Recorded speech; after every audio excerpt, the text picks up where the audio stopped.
பருப்பே இல்லாம பருப்பு உருண்டை குழம்பு பண்ணலாமா? அட ஆமாங்க, பருப்பு ஊற வச்சு அரைக்கணுன்ற டென்ஷனே இனி வேண்டாம். பருப்பு உருண்டை குழம்பை விட இது டேஸ்டா இருக்கும். அதே ஸ்டைல்ல அதே டேஸ்ட்ல பருப்பு உருண்டை குழம்பு சாப்பிடணும்னு ஆசை. ஆனா பருப்பு ஊற வைக்க மறந்தாச்சா? கவலை விடுங்க, இந்த ஸ்டைல பண்ணி பாருங்க. இனிமே இந்த மாதிரி தான் பண்ணுவீங்க. வீட்டில் எல்லாரும் சப்பு கொட்டிட்டு சாப்பிடுவாங்க. வாங்க எப்படி செய்யறதுன்னு பார்ப்போம். இந்த ரெசிபிக்கு உருளைக்கிழங்கு தேவைங்க. பச்சை உருளைக்கிழங்கு தோல் சீவி எடுத்துட்டு அது நல்லா இந்த மாதிரி பொடி பொடியாக வெட்டி ஒரு மிக்சி ஜாரை சேர்த்துக்கோங்க.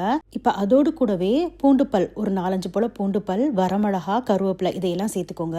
சேர்த்துட்டு நல்லா இந்த மாதிரி திப்பிகளி இல்லாத அளவுக்கு பேஸ்ட்டாக அரைச்சி எடுத்துக்கோங்க. அது இந்த மாதிரி. இப்போ அதில் ஒரு 1/2 கப்ல இருந்து 1 கப் அளவுக்கு கடலை மாவு கொஞ்சம் கொஞ்சமாக சேர்த்துக்கிட்டே வாங்க. சேர்த்து நல்லா கலந்துக்கிட்டே வாங்க. இதோ இந்த அளவுக்கு திக்காக இருக்கணும். இந்த அளவுக்கு திக்காக இருக்க அளவுக்கு கலந்து எடுத்துக்கோங்க. அதாவது போண்டா பக்கோடா போடுவோம் பார்த்தீங்களா, அந்த மாவு அளவுக்கு திக்காக இருக்கணும்.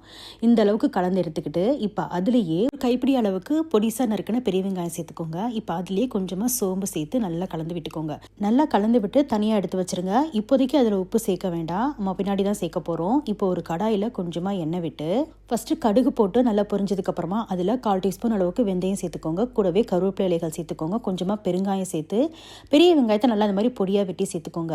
வெங்காயம் லேசாக கண்ணாடி பதம் வந்ததுக்கப்புறமா அதில் தக்காளி சேர்த்து தக்காளி வதங்குறதுக்கு தேவையான அளவுக்கு உப்பு சேர்த்துக்கோங்க. சேர்த்து நல்லா இந்த மாதிரி குழைவாக வதக்கி எடுத்துக்கோங்க. அதுக்கப்புறமா அதில் மசாலா பொடிகள்லாம் சேர்க்க போகிறோம். அடுப்பை சிம்மில் வச்சுட்டு அதில் மஞ்சள் தூள், குழம்பு மிளகாய் தூள், மல்லித்தூள் இதெல்லாம் சேர்த்து நல்லா வதக்கி விடுங்க. பொடிகள்லாம் லேசாக பச்சை வாசனை போனதுக்கப்புறமா அதில் ஒரு சின்ன கொட்டைப்பாக்கு அளவுக்கு புளியை கரைச்சி ஊற்றிக்கோங்க. ஊற்றி நல்லா வேக விடுங்க. ஒரு மூடி போட்டு புளியோட பச்சை வாசனை போகிற அளவுக்கு நல்லா வேக வச்சு எடுத்துக்கோங்க. இப்போ இதுக்கடையில் நம்ம செஞ்சு வச்சுருந்தோம் பார்த்தீங்களா, அந்த உருளைக்கிழங்கு கடலை மாவு கலவை, அதில் உப்பு சேர்த்து நல்லா கலந்து விட்டுக்கோங்க. இப்போ குழம்புங்க நல்லா கொதிச்சு கொஞ்சமாக வத்தி வந்துருச்சு. இதில் நம்ம செஞ்ச அந்த கலவையை ஒரு ஸ்பூனோ இல்லை கை கொண்டோ நல்ல மாதிரி சின்ன சின்ன உருண்டையாக போட்டு எடுத்துக்கோங்க. அடுப்பை நல்லா சிம்மில் வச்சுட்டு ஒரு மூடி போட்டு விட்டுருங்க. கரண்டி மறந்தும் போட்டுறாதீங்க. கொஞ்சம் நேரம் அப்புறம் நல்லா இந்த மாதிரி இறுகி வந்துடும்.